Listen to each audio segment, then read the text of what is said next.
ꯑꯍꯥꯟꯕꯃꯛꯇꯗ late night story ꯇꯥꯕꯤꯔꯤꯕꯁꯤꯡꯕꯨ James ꯁꯩꯒ꯭ꯔꯨꯖꯝꯅ ꯇꯔꯥꯝ ꯅꯣꯛꯆꯕꯒ ꯂꯣꯏꯅꯅ ꯏꯀꯣꯛꯅꯣꯅ ꯈꯨꯔꯨꯝꯖꯔꯤ late night story ꯆꯥꯝꯃꯒ ꯃꯔꯐꯨꯒ ꯃꯥꯄꯟ ꯁꯨꯕ ꯇꯥꯡꯀꯛ ꯊꯧꯗꯣꯛ ꯑꯁꯤ ꯀꯦꯔꯂꯥꯗ ꯊꯣꯛꯈꯤꯕ ꯑꯗꯨꯒꯨꯝꯕ ꯊꯧꯗꯣꯛ ꯑꯃꯅꯤ ꯂꯤꯟꯅ ꯆꯤꯛꯍꯟꯕ ꯁꯨꯔꯁ ꯍꯥꯏꯔꯤꯕ ꯃꯤꯑꯣꯏ ꯑꯁꯤ ꯄ꯭ꯔꯥꯏꯚꯦꯠ ꯕꯦꯡꯛ ꯑꯃꯗ ꯊꯕꯛ ꯇꯧꯕ ꯃꯤꯑꯣꯏ ꯑꯃꯈꯛꯅꯤ ꯑꯁꯨꯝꯅ ꯀꯦꯔꯂꯥꯒꯤ ꯀꯣꯂꯥꯝ ꯍꯥꯏꯔꯤꯕ ꯑꯁꯤꯒꯨꯝꯕ ꯃꯐꯝ ꯑꯁꯤꯗ ꯂꯩꯕ ꯃꯤꯑꯣꯏ ꯑꯃꯈꯛꯅꯤ ꯃꯍꯥꯛ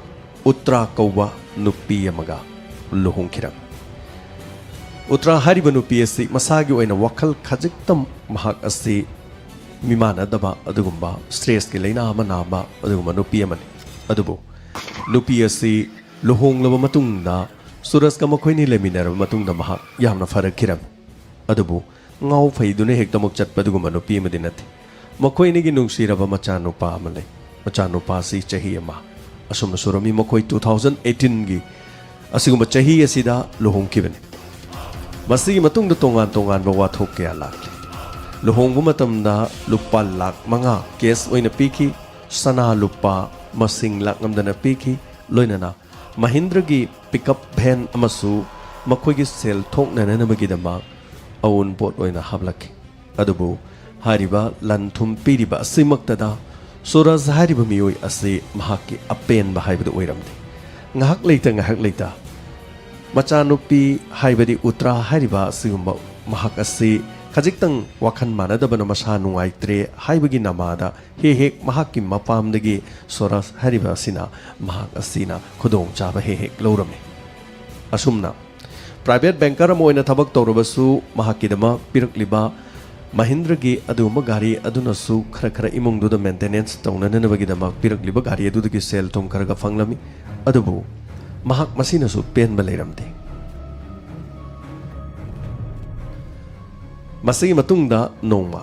ꯏꯈꯪ ꯈꯪꯍꯧꯗꯅ ꯑꯊꯤꯡ ꯑꯃꯗ ꯏꯃꯨꯡ ꯃꯅꯨꯡꯗ ꯄꯥꯎ ꯄꯤꯔꯛꯈꯤ ꯃꯗꯨꯗꯤ ꯃꯈꯣꯏꯒꯤ ꯃꯆꯥꯅꯨꯄꯤ ꯎꯠꯇ꯭ꯔꯥ ꯑꯁꯤ ꯃꯁꯥ ꯉꯝꯗ꯭ꯔꯦ ꯃꯍꯥꯛ ꯃꯁꯥ ꯉꯝꯗꯕꯅ ꯃꯔꯝ ꯑꯣꯏꯔꯒ ꯍꯣꯁꯄꯤꯇꯥꯜꯗ ꯄꯨꯈꯠꯂꯦ ꯍꯥꯏꯕ ꯋꯥꯐꯝꯁꯤ ꯍꯥꯏꯔꯛꯈꯤ ꯑꯃꯔꯣꯝꯗ ꯃꯇꯝꯗꯨ ꯌꯥꯝꯅ ꯊꯦꯡꯖꯤꯜꯂꯝꯃꯤ ꯑꯁꯨꯝꯅ ꯎꯠꯇ꯭ꯔꯥ ꯍꯥꯏꯔꯤꯕ ꯅꯨꯄꯤ ꯑꯁꯤ ꯃꯍꯥꯛꯀꯤ ꯃꯄꯨꯔꯣꯏꯕ ꯁꯨꯔꯖꯅ ꯍꯣꯁꯄꯤꯇꯥꯜꯗ ꯄꯨꯔꯝꯃꯤ ꯍꯣꯁꯄꯤꯇꯥꯜꯗ ꯑꯦꯃꯥꯔꯖꯦꯟꯁꯤꯗ ꯄꯨꯁꯤꯟꯈꯤ ꯂꯥꯌꯦꯡꯍꯟꯈꯤ ꯑꯗꯨꯕꯨ ꯗꯣꯛꯇꯔꯅ ꯕ꯭ꯔꯣꯗ ꯗꯦꯠ ꯁꯤꯔꯒ ꯄꯨꯔꯛꯄꯅꯤ ꯍꯥꯏꯕ ꯍꯣꯁꯄꯤꯇꯥꯜꯗ ꯗꯣꯛꯇꯔꯅ ꯂꯥꯎꯊꯣꯛꯈꯤ ꯃꯁꯤꯒꯤ ꯃꯇꯨꯡꯗ ꯃꯃꯥ ꯃꯄꯥ ꯍꯥꯏꯕꯗꯤ ꯎꯠꯇ꯭ꯔꯥꯒꯤ ꯃꯍꯥꯛꯀꯤ ꯃꯃꯥ ꯃꯄꯥ ꯌꯧꯁꯤꯜꯂꯛꯈꯤ ꯍꯣꯁꯄꯤꯇꯥꯜꯗ ꯃꯆꯥꯅꯨꯄꯤꯒꯤ ꯑꯁꯤꯕ ꯍꯛꯆꯥꯡ ꯂꯩꯔꯝꯕ ꯑꯗꯨꯗ ꯃꯈꯣꯏ ꯌꯥꯝꯅ ꯆꯤꯡꯅꯈꯤ ꯑꯃꯔꯣꯝꯗ ꯗꯣꯛꯇꯔꯅ ꯁꯤꯕꯒꯤ ꯃꯔꯝ ꯑꯁꯤ ꯑꯃꯨꯛ ꯍꯥꯏꯔꯛꯈꯤ ꯃꯗꯨꯗꯤ ꯃꯍꯥꯛꯀꯤ ꯃꯁꯥꯗ ꯂꯤꯟꯅ ꯆꯤꯛꯄꯒꯤ ꯗꯥꯛꯐꯝ 2 ꯂꯩꯔꯝꯃꯤ ꯍꯥꯏꯕ ꯋꯥꯐꯝ ꯑꯁꯤꯅꯤ ꯃꯁꯤꯒꯤ ꯋꯥꯐꯝ ꯑꯁꯤ ꯇꯥꯔꯨꯕ ꯃꯇꯝꯗ ꯃꯃꯥ ꯃꯄꯥ ꯃꯔꯨꯑꯣꯏꯅ ꯍꯥꯏꯕꯗꯤ ꯎꯠꯇ꯭ꯔꯥꯒꯤ ꯃꯍꯥꯛꯀꯤ ꯃꯄꯥꯅ ꯌꯥꯝꯅ ꯌꯥꯅꯤꯡꯂꯝꯗꯦ ꯃꯁꯤꯒꯤ ꯃꯇꯨꯡꯗ ꯃꯍꯥꯛ ꯃꯄꯨꯔꯣꯏꯕ ꯁꯨꯔꯖ ꯍꯥꯏꯔꯤꯕꯁꯤ ꯆꯤꯡꯅꯗꯨꯅ ꯂꯩꯈꯤ ꯀꯔꯤ ꯇꯧꯒꯅꯤ ꯃꯍꯥꯛ ꯈꯟꯖꯥꯟꯅꯈꯤ ꯇꯧꯐꯝ ꯈꯪꯈꯤꯗꯦ ꯑꯃꯔꯣꯝꯗ ꯃꯍꯥꯛ ꯊꯣꯛꯂꯤꯕ ꯊꯧꯗꯣꯛ ꯑꯗꯨ ꯌꯥꯅꯤꯡꯗꯕꯗꯒꯤ ꯄꯨꯂꯤꯁꯀꯤ ꯃꯅꯥꯛꯇ ꯆꯠꯈꯤ ꯑꯃꯗꯤ ꯀꯝꯄ꯭ꯂꯦꯟ ꯇꯧꯈꯤ ꯃꯁꯤꯒꯤ ꯃꯇꯨꯡꯗ ꯃꯍꯥꯛꯅ ꯄꯨꯂꯤꯁꯇ ꯍꯥꯏꯈꯤ ꯁꯔ ꯑꯩꯒꯤ ꯏꯆꯥꯅꯨꯄꯤꯁꯦ ꯂꯤꯟꯅ ꯆꯤꯛꯇꯨꯅ ꯁꯤꯕ ꯅꯠꯇꯦ ꯃꯁꯤ ꯃꯔꯗꯔ ꯃꯥꯕꯨ ꯍꯥꯠꯄꯅꯤ ꯁꯨꯔꯖ ꯍꯥꯏꯔꯤꯕꯁꯦ ꯃꯍꯥꯛꯁꯤ ꯌꯥꯝꯅ ꯉꯛꯄ ꯃꯤꯅꯤ ꯃꯇꯝ ꯑꯗꯨꯗ ꯄꯨꯂꯤꯁꯅ ꯍꯥꯏꯈꯤ ꯀꯔꯤꯅꯣꯅꯦ ꯍꯥꯏꯁꯤꯕꯣ ꯂꯤꯟꯅ ꯆꯤꯛꯄꯅꯦꯅ ꯗꯣꯛꯇꯔꯅꯁꯨ ꯂꯤꯟꯅ ꯆꯤꯛꯄꯒꯤ ꯂꯥꯎꯊꯣꯛꯑꯒ ꯂꯩꯔꯦ ꯍꯥꯏꯔꯦ ꯑꯗꯨꯒ ꯂꯤꯟꯅ ꯆꯤꯛꯄꯒꯤ ꯗꯥꯛꯐꯝꯁꯨ 2 ꯂꯩ ꯍꯥꯏꯔꯦ ꯂꯤꯟꯅ ꯆꯤꯛꯄꯁꯤꯗꯤ ꯑꯗꯨꯝ ꯊꯣꯛꯏ ꯌꯨꯝꯗ ꯂꯩꯕ ꯃꯇꯝꯗ ꯂꯤꯟꯅ ꯆꯛꯄ ꯂꯝꯕꯤꯗ ꯆꯠꯄꯗ ꯂꯤꯟꯅ ꯆꯤꯛꯄ ꯃꯗꯨꯗꯒꯤ ꯁꯤꯕ ꯚꯥꯔꯠꯇ ꯃꯤ ꯀꯌꯥ ꯃꯔꯨꯝ ꯂꯩ ꯑꯗꯨ ꯀꯔꯤꯅꯣ ꯅꯪꯒꯤꯅ ꯅꯆꯥꯅꯨꯄꯤ ꯂꯤꯟꯅ ꯆꯤꯛꯑꯒ ꯃꯔꯗꯔꯅꯤ ꯍꯥꯏꯔꯤꯁꯤ ꯀꯔꯤꯅꯣ ꯁꯔ ꯑꯩꯒꯤ ꯏꯆꯥꯅꯨꯄꯤ ꯑꯃꯗꯤ ꯁꯨꯔꯖ 2018ꯗ ꯂꯨꯍꯣꯡꯕꯅꯤ ꯁꯨꯔꯖ ꯍꯥꯏꯔꯤꯕ ꯃꯤꯁꯦ ꯌꯥꯝꯅ ꯀꯟꯖꯨꯁ ꯑꯣꯏꯕ ꯃꯤꯅꯤ ꯃꯍꯥꯛ ꯂꯨꯍꯣꯡꯕ ꯃꯇꯝ ꯑꯗꯨꯗ ꯏꯆꯥꯅꯨꯄꯤ ꯑꯁꯤ ꯋꯥꯈꯜ ꯈꯖꯤꯛꯇꯪ ꯃꯥꯟꯅꯗꯦ ꯍꯥꯏꯗꯨꯅ ꯁꯅꯥ ꯂꯨꯄꯥ ꯃꯔꯥꯡ ꯀꯥꯏꯅ ꯍꯥꯞꯈꯤ ꯄꯩꯁꯥ ꯑꯣꯏꯅ ꯀꯦꯁ ꯂꯨꯄꯥ ꯂꯥꯈ 5 ꯃꯉꯣꯟꯗ ꯄꯤꯈꯤ ꯃꯁꯤ ꯈꯛꯇꯁꯨ ꯅꯠꯇꯦ ꯃꯍꯤꯟꯗ꯭ꯔ ꯄꯤꯀꯞ ꯚꯦꯟ ꯑꯃ ꯃꯗꯨꯗꯒꯤ ꯁꯦꯜ ꯈꯔ ꯊꯣꯛꯂꯕꯁꯨ ꯃꯈꯣꯏꯅꯤ ꯍꯤꯡꯕ ꯃꯇꯝꯗ ꯈꯔꯗꯪ ꯃꯦꯟꯇꯦꯅꯦꯟꯁ ꯉꯝꯅꯅꯕꯒꯤꯗꯃꯛ ꯃꯍꯤꯟꯗ꯭ꯔꯒꯤ ꯄꯤꯀꯞ ꯚꯦꯟ ꯑꯃꯁꯨ ꯃꯉꯣꯟꯗ ꯄꯤꯔꯤꯕꯅꯤ ꯃꯁꯤ ꯈꯛꯇ ꯅꯠꯇꯦ ꯑꯌꯥꯝꯕ ꯃꯇꯝꯗ ꯏꯆꯥꯅꯨꯄꯤꯁꯤ ꯋꯥꯈꯜ ꯃꯤꯃꯥꯟꯅꯗꯦ ꯍꯥꯏꯗꯨꯅ ꯃꯥꯅ ꯌꯥꯝꯅ ꯇꯠꯇꯅ ꯑꯣꯠꯂꯦ ꯃꯁꯤꯒꯤ ꯄꯥꯎꯁꯦ ꯏꯆꯥꯅꯨꯄꯤꯅ ꯑꯩꯉꯣꯟꯗ ꯇꯝꯃꯛꯂꯕꯅꯤ ꯑꯗꯨꯕꯨ ꯃꯍꯥꯛꯀꯤ ꯃꯊꯛꯇ ꯏꯆꯥꯅꯨꯄꯤꯅ ꯀꯤꯕꯗꯒꯤ ꯀꯔꯤꯒꯨꯝꯕ ꯑꯃꯠꯇ ꯍꯥꯏꯕ ꯉꯝꯗꯦ ꯑꯗꯨꯕꯨ ꯅꯣꯡꯃ ꯁꯨꯔꯖꯀꯤ ꯃꯅꯥꯛꯇ ꯆꯠꯈꯤ ꯁꯨꯔꯖ ꯅꯪꯅ ꯏꯆꯥꯅꯨꯄꯤꯁꯤ ꯋꯥꯈꯜ ꯈꯔ ꯃꯤꯃꯥꯟꯅꯗꯦ ꯍꯥꯏꯗꯨꯅ ꯌꯥꯝꯅ ꯑꯣꯠꯄ ꯐꯨꯕ ꯆꯩꯕ ꯅꯪꯅ ꯌꯥꯝ ꯇꯠꯇꯅ ꯇꯧꯔꯦ अदुबु इचानुपीसिना मरम ओरगा नंगोंदा करी करी खुदुंग चाथब लेगे नंगना पामद्रगना इचानुपीसे पुखरगे अदुगा डाइवोर्स तौरसी अदुगा मसिमदि खंग इचानुपीसे पुखिबा तारदि मंगोंदा पीखिबा सना लुपा गारी अदुगा पीखिबा पैसा मयामदो लोइना पुखिबा ताबनि मसिदा नंगना याद्रबदि आइनगी ओइबा मतेंगदो लौगनि असुमना इंस्पेक्टर महाकी मफमदा वफम असे महाक खर ज्ञान तारकद्र हाइदुना वफम असे हाइकी अदुबु मसी हाइरुबा मतुंगदगी महाकना हेंजिलकी हौकिबा मार्च तांग अनि 2020 दा इचानुपी उथराबु लिन्ना चिहनकी मसीगी मतुंगदा हॉस्पिटल अमु पुखतकी असुमना हॉस्पिटल अदुदा लिन्ना चिकपा अदुदगी महाक हिंगौकी मसीगी मरमदी अखोइना मुन्ना थिगतपा मतमदा इचानुपी असे सिरबा मतुंगदा महांगना अतोपा नुपी अमगा अमुक लुहोंगदुना लेबा मसीनी महांगना अदुगा महाकसे प्राइवेट के बैंकर अमसुने इचानुपी सिगी मरमदा अमदी तोंगा तोंगान में इंश्योरेंस महाकी अमदी इचानुपी की महांगना इंश्योरेंस याउगिबा लेखि हारिबे इंश्योरेंस सिंग असे इचानुपी सिरबदी इंश्योरेंस फंगननबगीदमक महांगना सोइदना क्लेम तौननबो ओइरमगदि महाकसे अराइबा मी अमनथि असुमना मार्च की थाद लिन अमुक चिघलगा हंदक अमुक मेगी तांग तरुक तरेट का लोनब अहिंग द महांगना कॉल तौरलगा नचानुपी मसा नुंगाइत्रे हॉस्पिटल द पुरे हारगा सीबगी मरम अदुना हॉस्पिटल दना लिन चिकपगी मफम अनि लेरमी हाइबो वफम सिबु इंस्पेक्टर मसिबु यानिंगब्रानि अदोम यानिंगब्रो अहानबा थौदोक्तुदगी सुरस महाक यामना नुंगाइखिनि मसिगी मतुंगदा महाकी मनाक्ता इचतकी सुरस नंगने इचानुपीबु लिना चिहंदना नंगना तौरिसे यामना फते अदो इचानुपीगा डाइवोर्स तौबा हाइबसिसु नंगने याद्रे अदो अइना करी तौरगा इचानुपीना करी तौरगा नंगने इचानुपीबु लुना तौबिगनि वखल खरमी मानदे हाइबगिदमक नंगनो ओलिबसे सुंतोक तोक्त्रे नंगना पामलिबदु करिनो अइंगोंदमुक्ता हायो अइना नंगिदमुक्ता तौबु ngambadu करिनो हाइबदो अइ नंगिदमुक्ता पांगबा याबदु पांगी पापा अखोई दुम नुंगसिनना दुम लेदा कनाना हाइनो अइना लेना चिहलेना हाइदो लेना चिकपदुदी अदुम थोकपसु याउरी मीसु लेना चिकनबा मयाम याउरी अदु मीना चिकहनबो ओइगदरनि पापाना हंगबनिना अखोई लेना सु चिकतनबा तरु तनानबा युम अमदा लेबा पामे हौजिक लेरिबा युमसे सिदि लेबा नुंगाइत्रे युम असाबा मोइना अखोइदि युम अमतंग पिबिरो हारिबि युमदुदा खोइ यामना नुंगाइना लेजरगे इंस्पेक्टर वफम असे महांगना इंगोंदा हाइरक्किबनि मसिगी मतुंगदा अंचल इलाका हारिबा मफम असिदा युम अमले युम अदो इचानुपीबु लुना तौबिरबदि हाइदुना मागी ममिंगदा पालगे युम अदो मंगोंदा पिथोक्की मसिदा मतम खरदि इंगना चिकना लेक्की अदुबु मार्च था हौख्रबा मतुंग मथंगी था अमुक हौख्रबा मतुंग हंदक मेगी थागी हौरुपदा युमदा अमुक लाक्की पापा अई करीनोमता हाइजेगेना लाइनी करी लेरे सुरस अई युम लोमदा इचानुपी अतोनबी मा लेबदो मा लोहोंगदौरे लोहोंबदुदा स्कूटी गुम्बा अमा पांगसिराना खनबा अदु पापा अईदि युमदसु प्राइवेट बैंकर नि अदुगा सेल यामना थोकपा नते अदुगा अमरोमदा नचानुपी मसा ngamdabasiga adum yumda leibani na sel tanbasu thoina phangdre aduna ichanupi gi luhongbasigi own pot oina na ba scooty matang ai piba pame suras nangonda khoina piri base yam yame sanade gi lupa de gi yum de gi gari de gi matam punomak te ichanupi na bagi khudong chaba lawruga nang ne he he engonda ni ba laisi karigino handagi matang asidine ai piba ngamaro yum अमा नखोइगी दमक्ता पीबा हाइबसे यामना यामलबा पैसाने नंगना खंदनु यंगने नंगी नमंगदा फावबा सिगुम yum अमा लेइबा ngamgadro नंग नसागी सेना पुथो लेइबा ngamgadraba पपा अदु बुद्धि चुम्बादा गाड़ी Sissu मबुंग अमगा मनमगा लेरगा लोहोंगबदा करिगुममता पांगद्रदि yum लोमदा कोइनोमा खंदवा यारे सुरस चटख्रो हंदकी मथांग सिदि गाड़ी सिगी मथांगदा अमोना पलानु अखोई मखातानने नंगोंदा पैसा पीबा ngamaro इंस्पेक्टर ꯃꯁꯤꯗꯒꯤ ꯅꯨꯃꯤꯠ ꯈꯔꯅꯤ ꯂꯩꯔꯒꯅꯤ ꯊꯣꯛꯂꯤꯕ ꯊꯧꯗꯣꯛꯁꯦ ꯃꯦꯒꯤ ꯇꯥꯡ 6 ꯑꯃꯗꯤ 8ꯒꯤ ꯂꯣꯟꯅꯕ ꯑꯍꯤꯡ ꯃꯍꯥꯛꯅ ꯁꯤꯕ ꯌꯥꯕ ꯍꯟꯗꯛꯇ ꯍꯨ ꯈꯔ ꯀꯟꯕ ꯂꯤꯟ ꯑꯃ ꯊꯥꯖꯤꯜꯂꯒ ꯏꯆꯥꯅꯨꯄꯤꯕꯨ ꯆꯤꯛꯍꯟꯕ ꯍꯥꯏꯕꯁꯦ ꯃꯍꯥꯛꯀꯤ ꯄ꯭ꯂꯥꯟꯅꯤ ꯑꯁꯨꯝꯅ ꯄꯨꯂꯤꯁꯇ ꯃꯄꯥꯅ ꯍꯥꯏꯈꯤ ꯃꯁꯤꯒꯤ ꯃꯇꯨꯡꯗ ꯊꯧꯗꯣꯛ ꯑꯁꯤꯒꯤ ꯃꯇꯨꯡ ꯆꯠꯂꯤꯕ ꯖꯨꯟꯒꯤ ꯊꯥ ꯑꯁꯤꯒꯤ ꯃꯅꯨꯡꯗ ꯄꯨꯂꯤꯁꯅ ꯁꯨꯔꯖ ꯐꯥꯒꯠꯈꯤ ꯑꯃꯗꯤ ꯃꯤꯁꯤ ꯑꯁꯤꯒꯤ ꯃꯇꯥꯡꯗ ꯋꯥ ꯍꯪꯈꯤ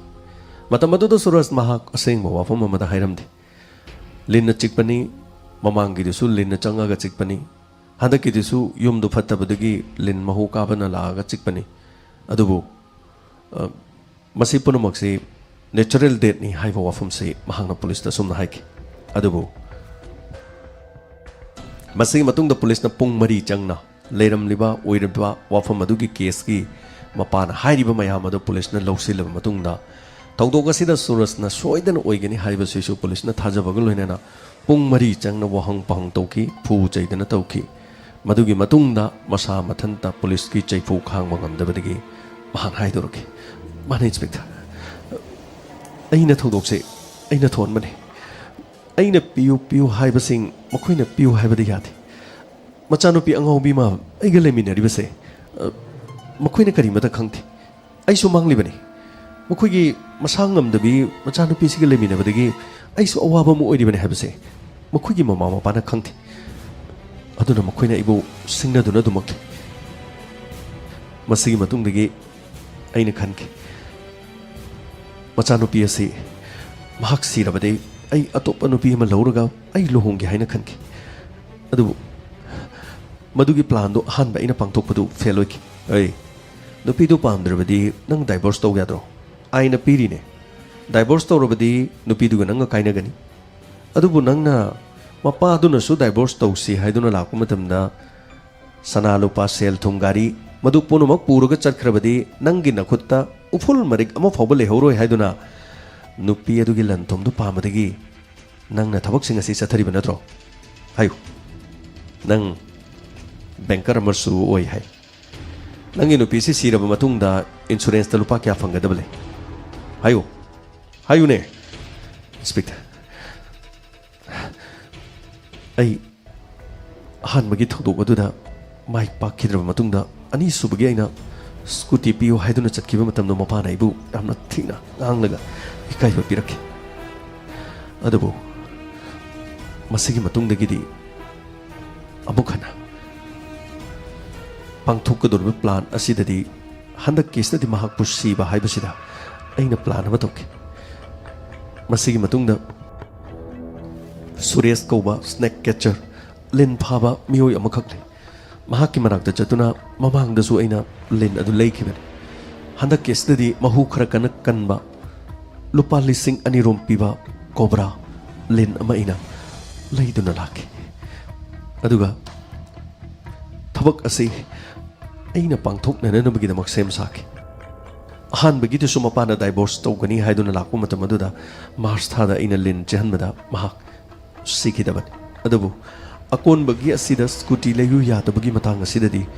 सोइदना महाक सिननब अमदि महाक सिखरब मतुंगदा महाकनि यावबा इंश्योरेंस की पैसा अमदि महाकी पांगलखिबा उलखिबा गाड़ी युम लनथुम पुनमक अइना ओइरगा अतोप्पा नुपी कोक बेरा लेतबा नुपी अमगा अइ लुहुंगबा पांगखि इमुंग अदुदा लिंदुदि नंगदि करमना पुरे सा अइ निं थिजना चेना कोपसिलबा प्लास्टिक की बोतल अचौबा मगी मनुंगदा लिंदु पोरके नमित अदु अहिंगदा उतराना तुमदुनु ले अइना प्लास्टिक बोतल अदु मखुम हांगोक्तुना कोबरा अदु थोहनकी हेक थोलोपगा लिन अदुना इंगोंदा कांगकी अइसु कीबदगी बोतल अदु उतरागी महाकी तुमलिबा तंपाक अदुदा लंगसिनकी मसिगी मतुंगदगी खंगबोय लाकोय उतरासु होगलकी अदुबु कोबरा अदुना हंजिन हंजिन अनिरक उतरादा चिक्की चिक्पा लोइरबा मतुंगदा का अदुदा खिलिबा उपु अमगी मखादा चंकी अइसु यामना कीकी मतम अदुदा लेंगदना अदुमक अथेंगबा फावलेकी मसिगी मतुंगदा महाक सीबा ngaiki अहानबगी थौदोक अदुसु लेनि हेक चिक्पगा सिरद्रा हाइदुना चिकपगा अइना हॉस्पिटल दे यामना थुना पुबदगी मा खिंगोकी अनिरक सुबगी चिकपा सिददी महाक तसिंगना सिबंगाई अथिंगबदा ममा मपादा पाउपीकी मसिनी महाक सिरबा मतुंगदा मुक का अदुगी मनुंगदगी उपो अदुगी मखादा लेबा कोब्रादो अइना मुहातकी करिसु लेतबा लंथुम खरगिदमा नंगना नंगी नुपिसु लेना चिहंदुनो हातपा तसेनमंग दंग डाइवोर्स तोबसु पामते मरमदि महाकी लंथुम सिंग अदु पाम सुरेश के लेफम हाय असुमना लिन स्नैक कैचर सुरेश सुफागत की केस असिगिदमा केस असि ख्वाइदगी नौवा थोगलिबा चलिबा जुनगी हंदकी नुमित खरनी असिदा केस असि लोइसनबा दुगुंबा केस अमखंग असुमना महाकी नुपी उतराबो लिन्ना चिगंदुन हाल अबा मतुंगदा इंश्योरेंस की क्लेम तौनननबगिदमक सेम साबा महाकी मरन मथुम महांग ओहेउबा लोइनना अतोपा नुपी मगा लुहोंगबा हाइबा वाखल असिदा महांगना चथकिबा सोरास केस गुंबा प्लान असे फेल होइकी हौजे केस असिगी मतंगदा केरला की सिगुंबा कोलाम पुलिस ना महाको फागल अबा मतुंगदा पुलिस स्टेशन दा केस असिगी मतंगदा रिमांड लौथदुना लेरी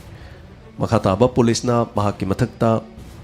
चार्जशीट थांकल अबा मतुंगदा आइन की मतुंगिना करी चेराक पिरकदगे हाइबदुदी येंगबा तारी मसिनिंग असिगी लेट नाइट स्टोरी चामगा मरफुगा मापन सुबह तांकक्ता लिन्ना चिकहनबा हाइबा केरला दा थोकपा असिगुंबा सेंगबा थोकदोक अमदा नुपा अमगा नुपी अमगा मखोय एनिगी मरी असिगी मतंगदा यामना कंजूस ओइबा सुरस हाइरिबा मियोसिना मतम पुनमक्ता महाकी नुपीगी मसांगमदबगी खुदोंग चाबा लौरुगा महाकी मपामदा हाइबदी उत्तरागी मपामदा सेल थुम अदुमक डिमांड तौदुनु लेबा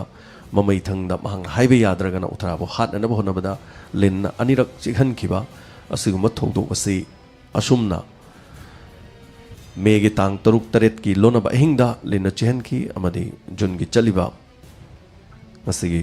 तांग तरुक फावगी मनुंगदा केस असि पुलिसना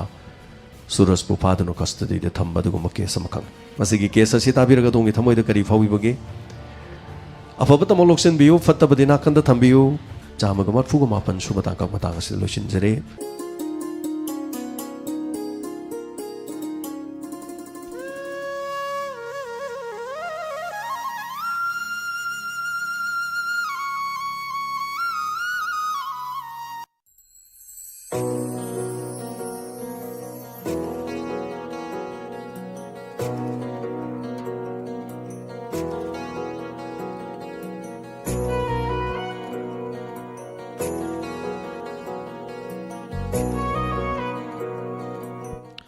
Hanana Thakatari ngasigi lena di story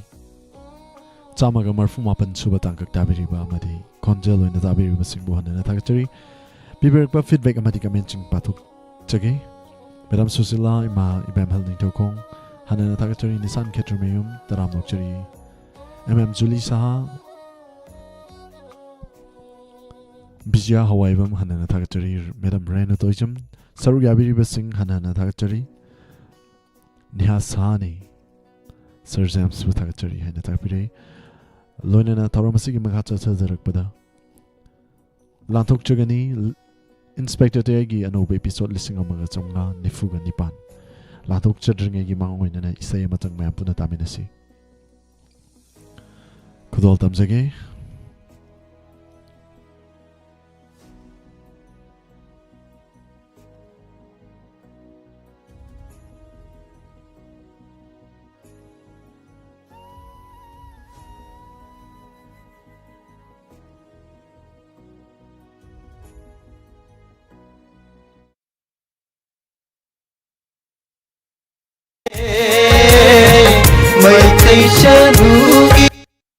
हौखिबा मेगी तांग अहुम इंग्लिश सिंगनी कुनबो हुमदोन नुमित अदुगी थौदोग अदुबु करमना कावगनी मदुगी मखा तारकपदा सुगुनु सेरो नापत तांजे खुनथंगरिबा सिंगदा खंगहौदना यानखिबा एग्रीमेंट अमा थुगाइरगा मैतै सिंगदा लंदाबा हौरखि मियोय कयागी पुंसी मांगखि मदु खक्तनति युम कै लन थुम कया मांग ताखि अदुबु लांजेनदुना लेरिबा कक्सिंग खुनौ रिलिफ कैम्पदा लेरिबा इसासिंग असिना ngasi makhoi gi machin dagi asumna tengthaduna sakli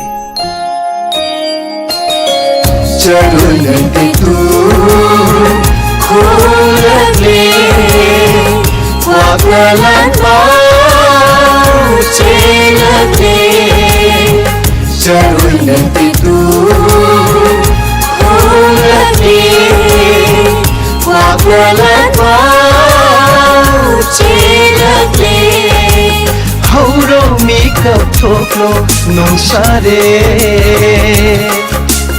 Hauro mikap thoklo nong sare Ni ngai dana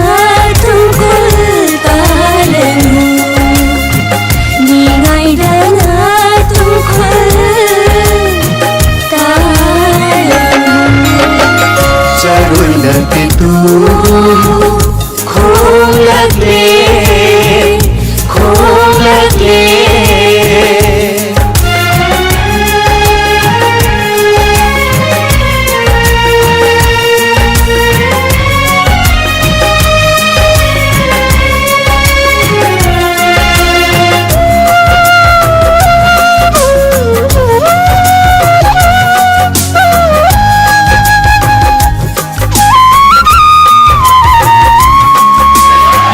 Mikap mirap khulna nilage Maitai chanugi jat tem sing naragle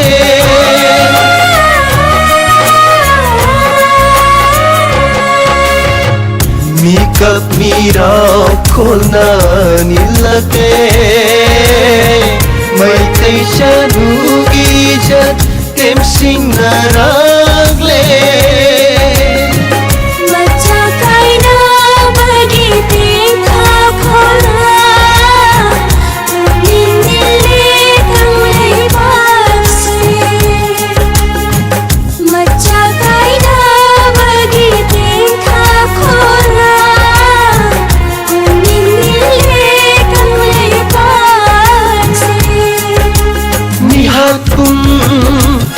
Oireng asede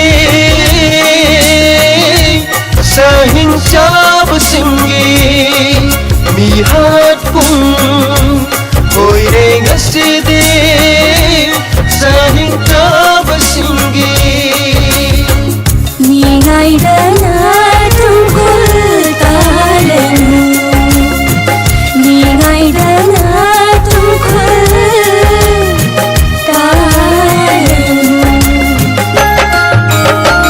Charulante tu khulagle khulagle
Bakang lay pasay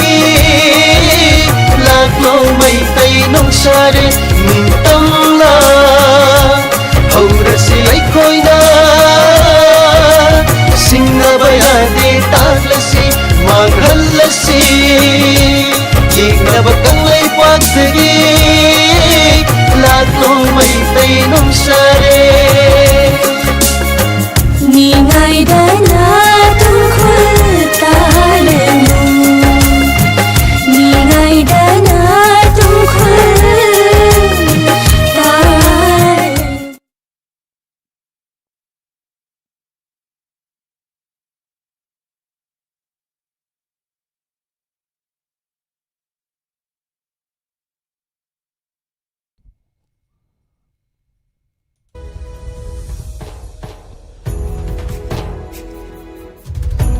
Hanana Thakachari Lanthokchari 90.0 Wahong Radio gi thoram pareng sing thawai yakchang yauni